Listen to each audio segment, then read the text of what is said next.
buying habits of different grades. Table दे रखी है भैया में A grade only, A and C grades, C grade, A grade but not B grade, A grade, C and B grades none. Okay, सभी ने पढ़ लिया. यहाँ पे हमें क्या क्या तो गिवन कर रखा है और किस कंडीशंस में दे रखी हैं चीजें.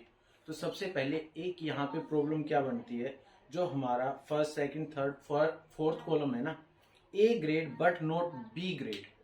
दैट मीन्स ए तो है हमारे पास लेकिन बी नहीं है वहां पे. ठीक है, यहाँ से प्रॉब्लम क्रिएट होती है. अगर इसकी जगह और कोई ऑप्शन चेंज कर देता है, ये yes B complement, A intersection B complement. Okay, जो फोर्थ कॉलम है हमारे पास, that means number of A intersection B complement. Understand? Fourth column है भाई, आप सभी पढ़ रहे हैं ना वहां पे, तो ये है 230. अंडरस्टैंड? अब सबसे पहले फर्स्ट दिया है A grade only. That means A का मतलब तो समझ रहे हैं और ए ग्रेड ओनली का मतलब भी समझ रहे हैं हम सभी. तो सबसे पहले देखते हैं हम A B C. We have 3 sets की फॉर्म बनाते हैं हम.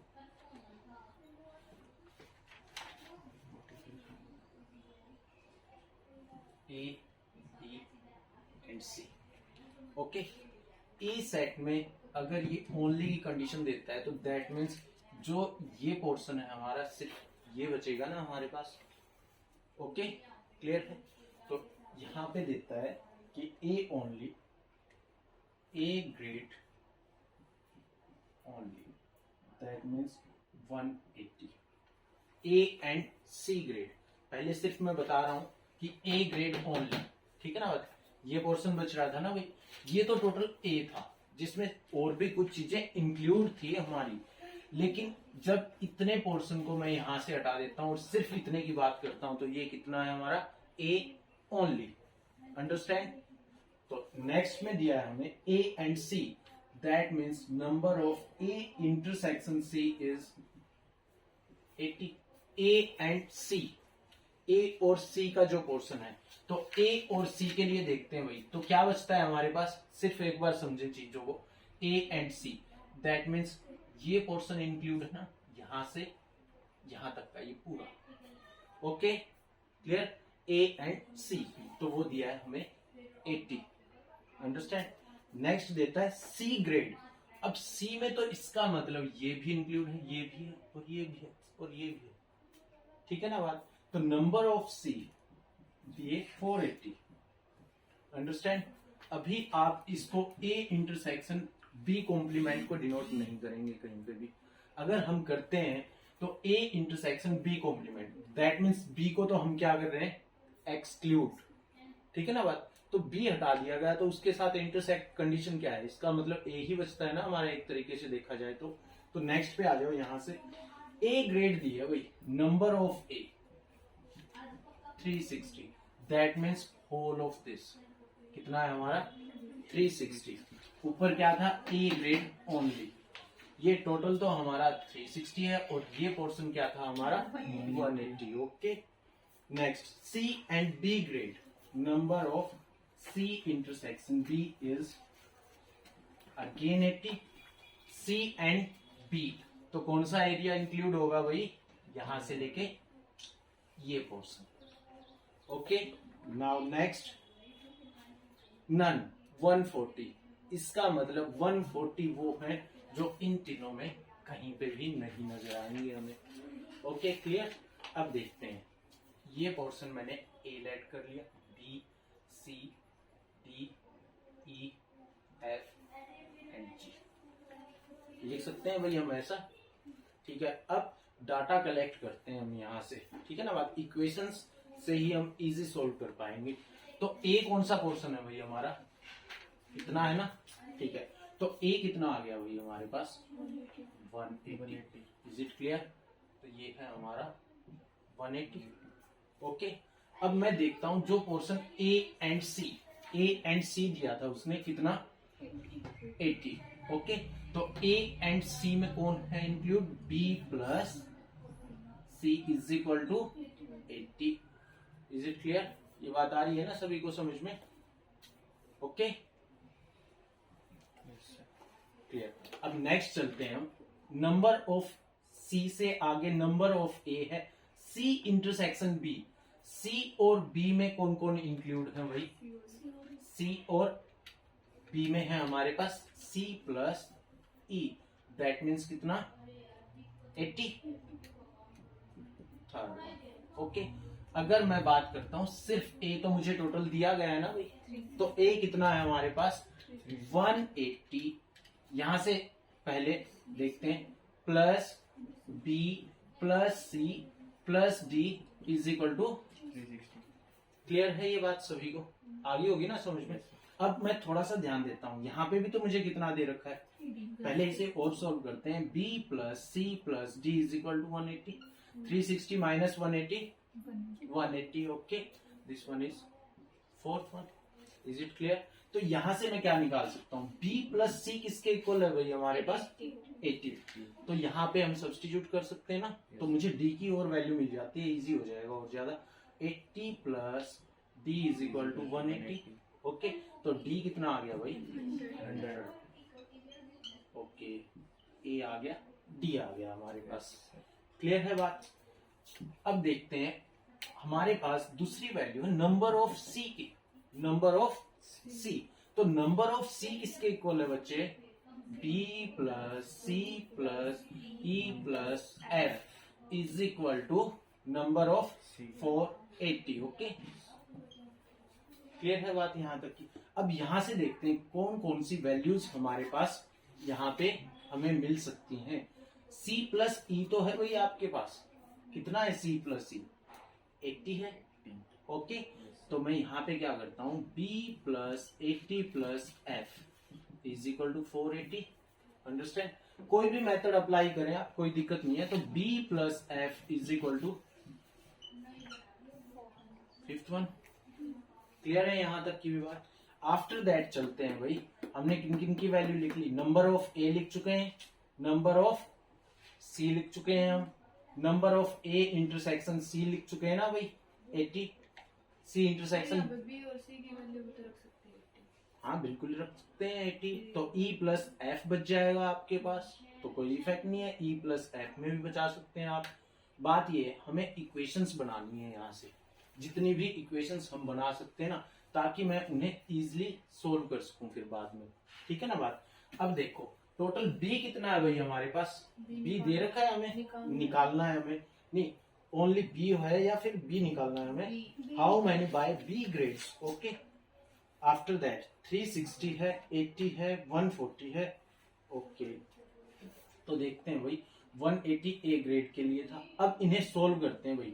D मिल चुका है हमें, यहाँ पे B प्लस C है, ये वैल्यू आ चुकी थी ना आपके पास, in the form of D में आ चुकी है। अब देखो यहाँ से वैल्यू, अगर D की वैल्यू है आपके पास, देखो ध्यान से कहाँ पे क्या क्या सब्स्टिट्यूट कर सकते हो आप। C in the form of B लिख सकते हैं ना हम, C की वैल्यू, और मुझे चाहिए G की वैल्यू। G कहाँ है हमारा? कहीं पे भी इंक्लूड नहीं है। B C D है कहीं इंक्लूड? ये है हमारा। Okay intersection of A and B भी नहीं है हमारे पास, 180 हो चुका है। F की वैल्यू थी जो अकेले C की नहीं थी, सिर्फ C की थी 480। यहां से देखो भाई B plus F, first A आ चुका है, B प्लस C है, C प्लस E है, और B C D है। D हम निकाल चुके हैं यहां से, तो D को तो हटा ही देते हैं। D आ चुका है, तो B प्लस C तो था ही हमारे पास, 80 था। ठीक है ओके ये कितना मिल रहा है हमें? यहां से हमने B प्लस F को रखा है ना, F के लिए तो कोई और इक्वेशन बन ही नहीं रही है हमारी। E के साथ तो कुछ इंक्लूड है ही नहीं। B और C था तो include, C intersection B, C intersection B है ना हमारे पास। तो C और B का एरिया कौन सा है, ये हम छोड़ के चल रहे हैं। C प्लस E है ना ये। ओके तो C प्लस E किसके इक्वल है भाई? 80 की तरफ खाना 80 सी प्लस ई कहाँ है? ओके आया हुआ है सी प्लस ई, तो भाई सी प्लस ई भी आ चुका है। तो इक्वेशंस लिखते हैं, B plus C is equal to 80 है हमारे पास, C plus E is equal to again 80 है। नेक्स्ट बी हो चुका है हमारे पास। After that B plus C B plus F is equal to, okay अब यहां से इक्वेट करते हैं। ए हम लिख चुके हैं, अकेला बी हमारे पास है नहीं, अकेला सी है नहीं, अकेला सी है। सी के लिए तो मैंने इक्वेशन लिखी थी भाई, कहाँ पजल हो रहे हैं। तो फिर बी ये आ ही नहीं गया जी हाँ जी ऐस- तो नहीं आएगा जी तो जी कहाँ से आएगा? जी की तो वैल्यू है नहीं सी ना। प्लस ई हो गया और डी की वैल्यू निकाल रखी है 100 सी प्लस ई तो हो गया हमारे पास, 80 प्लस 100 180 आ गया जी की वैल्यू जी जी सी प्लस ई है हमारे पास, ये रहा ऊपर निकाल भी तो रखा है 80 ये तो डी है ना, इससे ऊपर और ये रहा इससे ऊपर ये। हाँ तो सी प्लस ई तो 80 है हमारे और पास, डी 100 है कहाँ है फिर इसमें डी? ऊपर निकाल रखी सर डी की वैल्यू फिर जी को ऊपर निकलवा जी नहीं तुम समझे ना, देखो b plus C plus E plus F is equal to 480 है हमारे पास, ठीक है। तो c प्लस ई की वैल्यू है 80, b plus C plus E plus F 480 है हमारे पास। अगर मैं इसकी वैल्यू रखता हूँ ना तो ये भी 80 है, तो b प्लस एफ किसके इक्वल आ रहा है? तो वो तो मैं निकाल चुका हूँ ना पहले। मैं तो ये जी की अगर b प्लस सी की रखते हैं तो e प्लस एफ बचेगा ना हमारे पास यहाँ से, ओके। b प्लस सी रखते हैं तो e प्लस एफ भी कितना आ जाएगा? 400 आ गया ना, 6। देखो अब यहां से इक्वेशन बन जाएगी ई एफ में, ठीक है बात। तो फर्स्ट और सेकंड अगर हम सब्ट्रैक्ट करते हैं तो कितना मिल रहा है? b माइनस क्या है D is equals to E आना b is equal to E, yes sir कहाँ है? सर अगर ये फर्स्ट और सेकंड को सॉल्व करते हैं सर बी सी भी 80 है और सी भी 80 है। हाँ ये इनमें देखो C अगर कॉमन है। सब्ट्रैक्ट करते हैं ना तो b minus E is equal to 0, तो b is equal to E के इक्वल आ गया। जो b की वैल्यू आएगी वही e की वैल्यू आने वाली है हमारी यहाँ से। इतना लेंथी बना दिया मैंने, ये होना नहीं चाहिए था इतना। तो b इज इक्वल टू ई हो गया और इजी हो जाता है ये। कहीं ना कहीं कुछ तो मिस्टेक कर रहे हैं, डाटा कंप्लीट लिख लिया हमने 1 2 3 4 5, कहीं तो कुछ मिस्टेक की है हमने, जरूर से भी जरूर की है। a प्लस बी की वैल्यू थी जो हमारे पास, दैट मीन्स b प्लस सी, सारा ठीक है वैसे तो। b इज इक्वल टू ई हो गया, कुछ तो मिस्टेक कर रहा हूँ मैं, क्या रह गया कुछ तो रहता है इसमें से, क्या रह वही तो नहीं पता चल रहा है पता चल जाता है। गया डायग्राम में बना लो हाँ से बना फिर सीधे में तो हम डायरेक्ट वैल्यू पुट कर लेते ना, 180 हो गया हमारे पास। अच्छा डी की वैल्यू कितनी है अब हमारे पास? 100 होगी। वही तो बोल रही थी हाँ अब बी तो हमने फाइंड आउट नहीं किया ना, सी और E की सी और ई की तो बोल दी थी सर 80 दे रखी है 80 दे रखी है सी और ई की तो बच्चे सी प्लस ई है ना वो, तो 80 है तो कैसे लिखेंगे बताओ? ये मिस्टेक हो रही है ना यहाँ पे कुछ ना कुछ। अगर C प्लस ई मैं 80 लिखना चाहता हूँ, देखो ये था ना हमारे पास, ये था सर एक बार इसको 80 लिख लो पूरा, इसका वो फॉर्मूले से ना B को आ जाएगी पूरे B की, जो वो वाला है ना इसका इंटरसेक्शन A ए यूनियन, वो तो हो गया हमारे पास 1000 पे है ना ये, is equal to number of A, number of B, number of C, लेकिन इंटरसेक्शंस नहीं दे रखे हैं। सर आप लिखो number of B C C A plus number of A intersection B intersection C. A और C 80 नंबर ऑफ ए दे रखा है हमें 360, नंबर ऑफ बी नहीं है already, A grade but not B grade.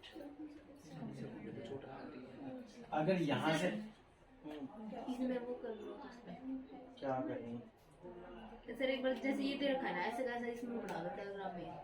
फिर बनाते रहो, इसमें 180 हो गया ये, ठीक है बात। सिर्फ सी ग्रेड है ना, टोटल वो 480 दे रखा है। सी टोटल 480 दे रखा है। साइड में लिख लो।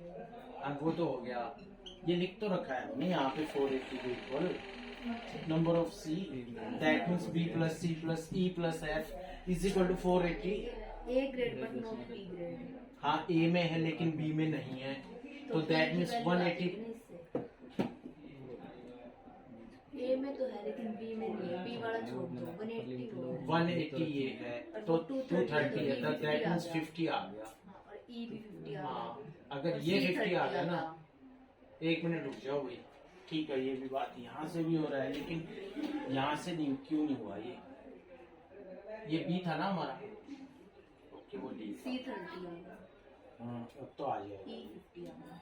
हाँ 230 की जो वैल्यू है ना, 1 मिनट देखना भाई, यहाँ से देखोगे एक बार, ये तो है तुम्हारे पास डाटा, ठीक है ना बात, लेकिन यहाँ पे देखो ओनली ए तो है 180, okay.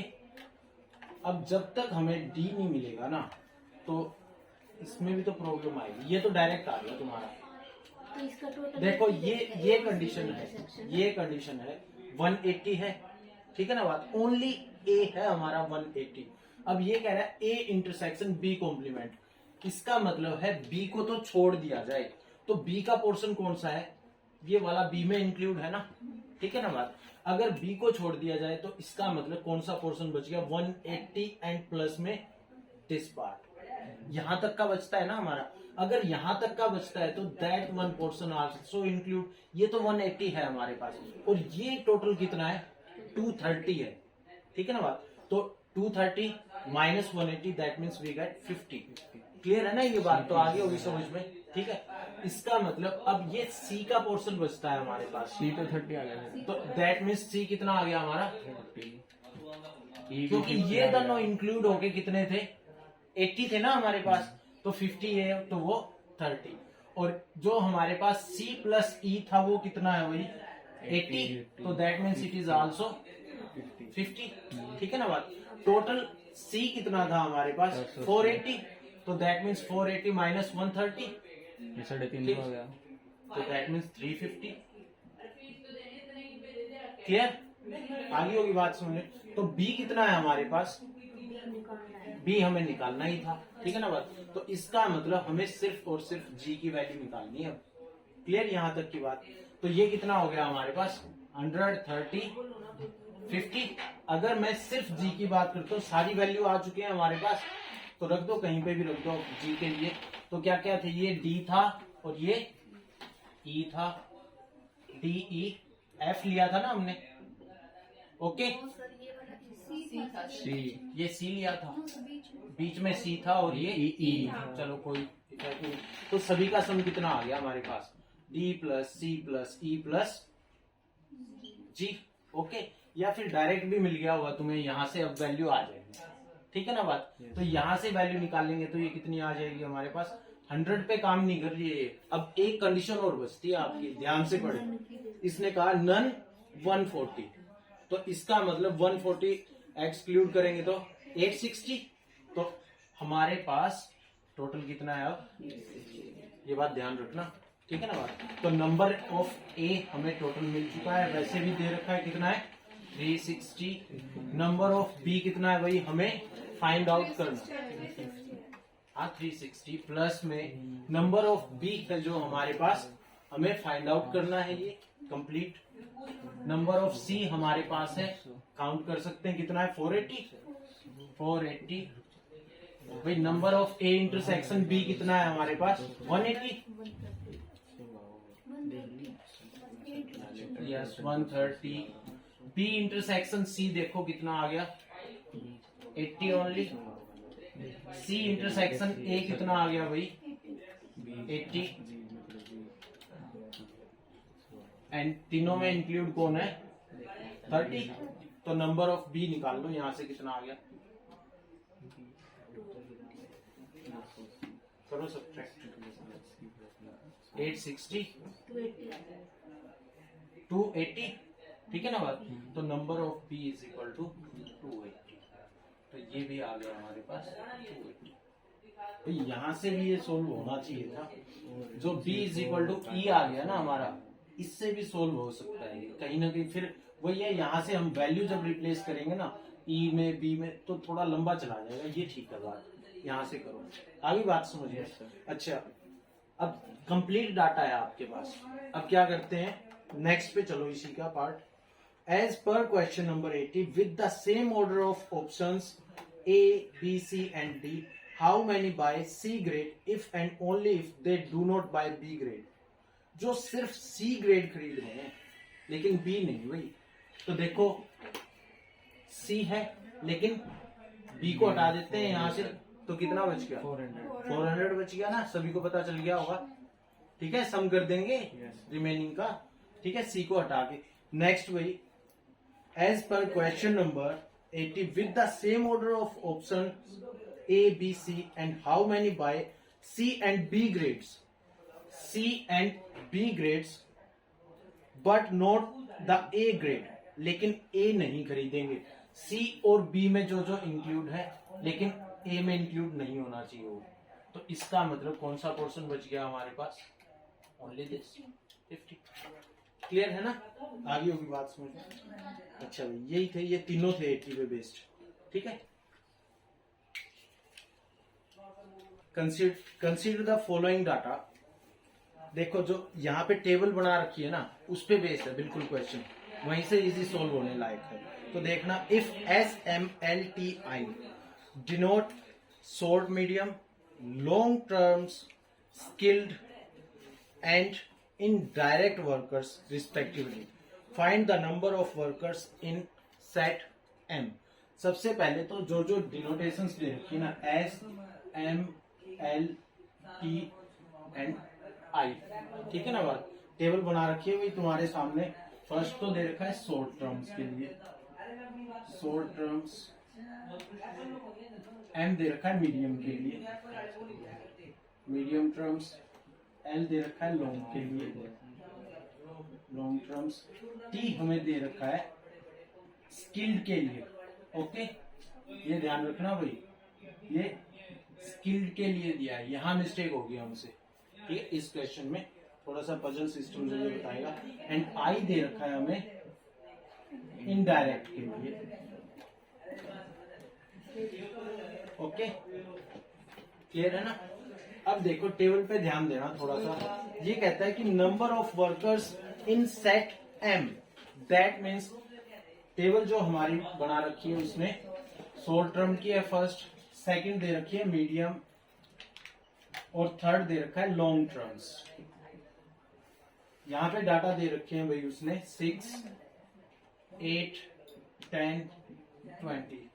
Okay, 7, 10, 16, 9, 3, 2, 8, 0 and first one है स्किल्ड एंड डायरेक्ट के लिए।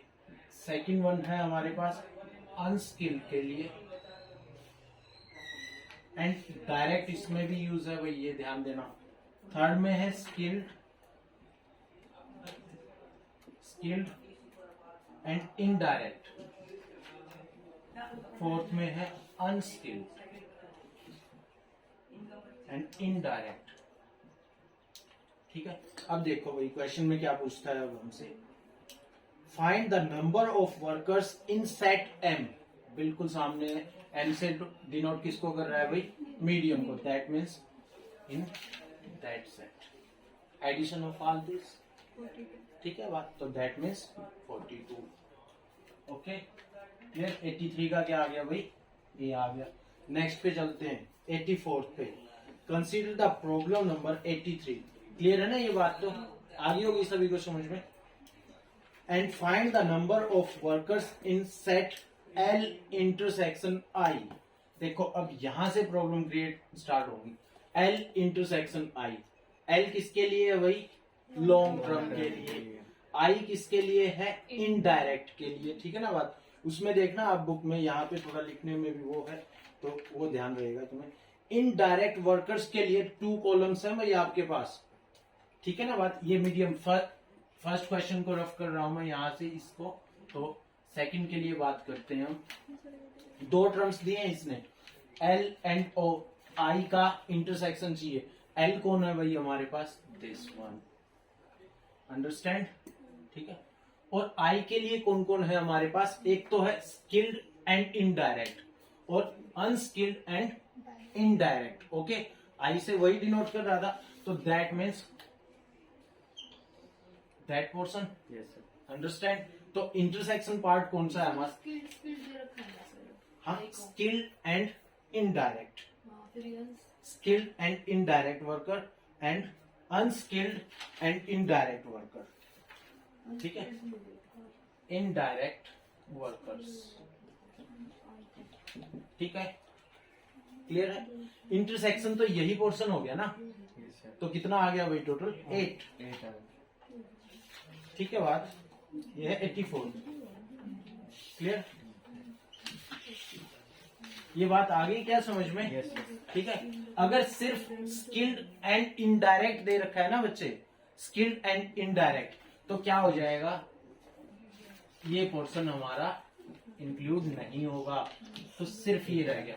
तो भी इंटरसेक्ट क्या कर रहा है, वैसे रिजल्ट तो सेम आ गया लेकिन मेथड गलत हो जाएगा।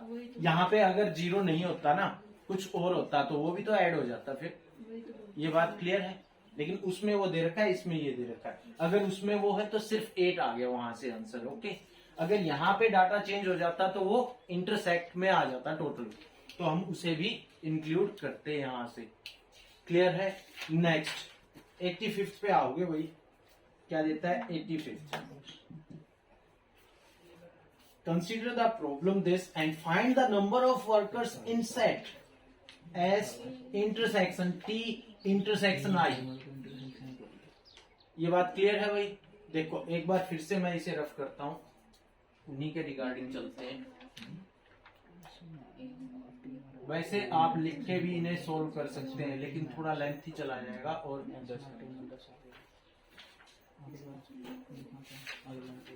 क्या पूछ रहा है भाई, एस टी और आई, एस टी और आई है ना, एस टी और आई। अगर एल है तो एल ले लेते हैं भाई, एस टी और एल है आपकी बुक में, कुछ में आई है कुछ में एल है, डोंट वरी, ठीक है ना बात। तो पहले आपकी मर्जी है, देखो हमें तो सीखनी है, आई है तो अगर आई है तो आई से सोल्व कर लेते हैं। तो ये कह रहा है कि एस टी और आई का इंटरसेक्शन क्या होगा, एस टी और आई का। तो एस से किसे डिनोट कर रहा है भाई, शॉर्ट टर्म्स, कर सकते हैं हम इसे, दिस वन। भाई टी से किसे कर रहा है डिनोट, स्किल्ड, स्किल्ड के लिए मे भी हमारे पास 2 जगह है ना, तो ये है first one, this one skilled and indirect, skilled and direct, okay clear. और फिर क्या कहता है, इनडायरेक्ट, स्किल्ड एंड डायरेक्ट का ये पोर्शन था। अब इंटरसेक्शन सिर्फ इनडायरेक्ट के लिए, तो क्या बच गया आपका, दैट पोर्शन, अंडरस्टैंड।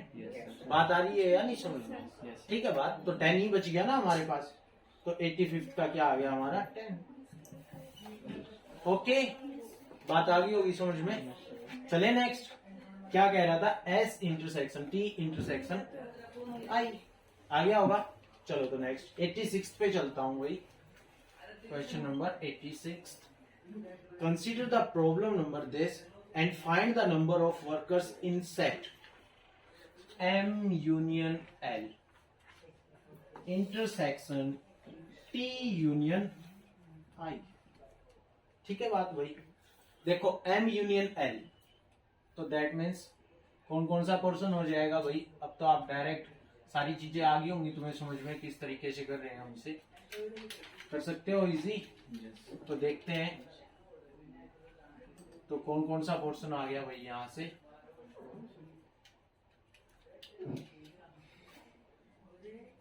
तो एम और एल की बात कर रहा है, यूनियन में तो यही दोनों पार्ट्स है ना, M union L, that means include of all of this, clear. इसके बाद कहता है intersection of T union I. तो टी और आई के लिए क्या क्या है, स्किल्ड और इनडायरेक्ट। स्किल्ड कितने में यूज था वही हमारे पास, स्किल्ड है और इनडायरेक्ट यहाँ पे दोनों में है ना, ये डायरेक्ट है वो है सिर्फ, ठीक है ना बात। ओके देखना, सेकंड थर्ड वाला इनडायरेक्ट थर्ड और फोर्थ, ठीक है, ये दोनों आगे और इसका मतलब ये दोनों पोर्शंस आगे ना हमारे पास इनडायरेक्ट के लिए। Okay and union of this, clear, आगे होगी बात समझ में। तो कितना आ गया भाई, कितना आ गया इसका 43, क्लियर, आगे होगी ना वैल्यू, नहीं आया भाई। ये वाला भी तो होना चाहिए ना स्किल्ड। स्किल्ड में तो ये है, स्किल्ड है, ये भी बचता है भाई, ये वाला ये भी तो स्किल्ड के लिए है, स्किल्ड एंड डायरेक्ट। इंटरसेक्शन बताया था इसमें। हाँ दोनों का इंटरसेक्शन जो जो कॉमन आएगा, ठीक है बात, आगे होगी ना बात समझ में। तो ये आ गया, ये देखो ये बच गया आपका, ये पोर्शन और ये पोर्शन हो गया। एड देम, ठीक है बात, क्योंकि स्किल को हम छोड़ रहे हैं ना, स्किल तो यहाँ पे भी है। तो कितना हो गया 16 + 8 + 9 7 + 10 7 + 3 43 आ गया भाई, आ तो रहा है, ठीक है बात भाई। 87 है, 87 ये भाई इंपॉर्टेंट है थोड़ा, आपने डी मॉर्गन लॉ पढ़ा है, ठीक है बात।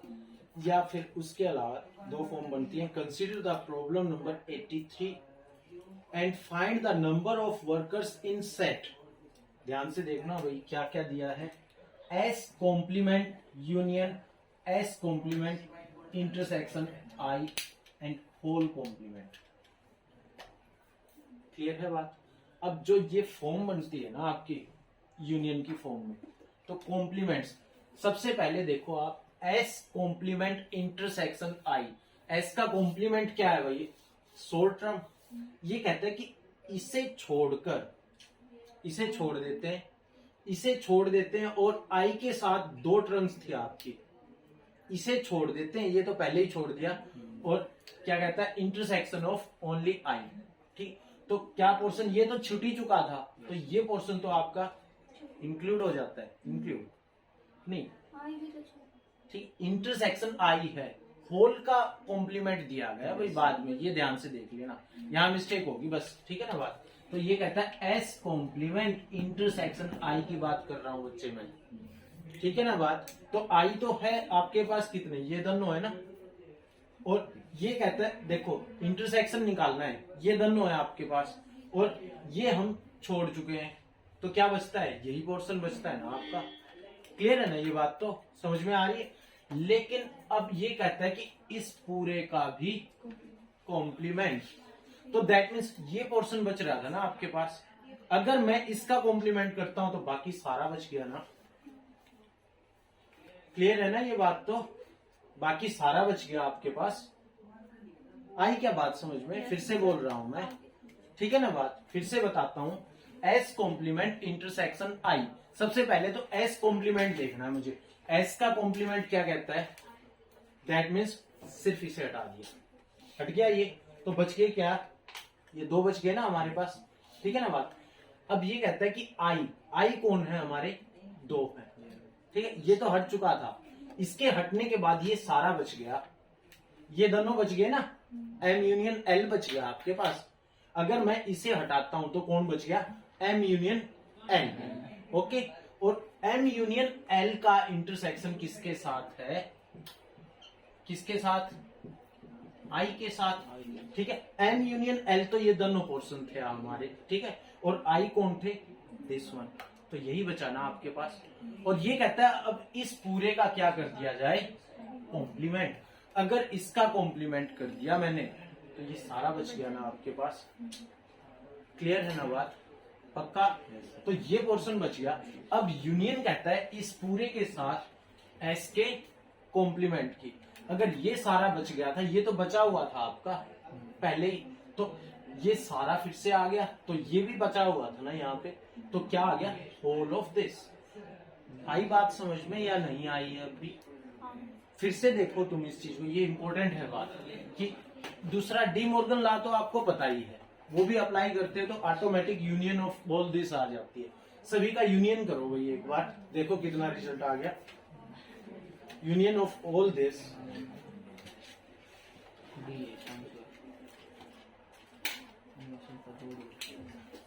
union of all this, it is find out which set of the pair has more workers as at member pair is S union M। S union M का complement देखते हैं भाई, S और M की बात कर रहे हैं हम, तो S union M that means complement of that is L। Yes sir, clear? Yes sir. इन दोनों का कॉम्प्लीमेंट कितना आया? L आ गया हमारा। L का सम करो भाई, कितना आ गया? 13। 13। ओके भाई, मैं क्वेश्चन नंबर 88 की बात कर रहा हूँ। Yes. तो ये कह रहा है S यूनियन M का complement that means is equal to L तो बच रहा है मेरे पास। ओके देखो ऑप्शन कौन सा है? C is your right answer. Understand? Yes sir. यही तो था। ठीक है, चले तो next Yes. 89th, consider the problem number this, find out which set of the pair has more workers as its members pair is। देखो भाई pairs दे रखे हैं हमने, दो कंडीशंस दे दी यहाँ पे। 89th के लिए देखते हैं यहाँ से क्या आता है।